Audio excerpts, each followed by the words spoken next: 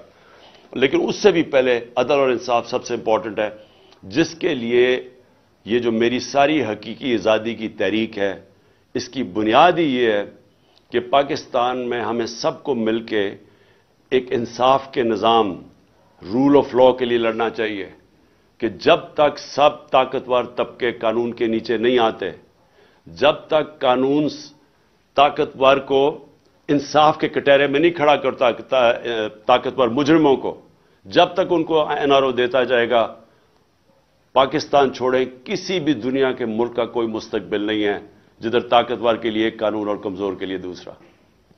میں پھر سے آپ سب کا شکر گزار کرتا ہوں، ابرار آپ کا بھی اور بابر آپ کا بھی، کہ آپ نے مجھے موقع دیا اپنے پاکستان کی انٹلیکچوئل ایلیٹ سے بات چیت کرنے کا.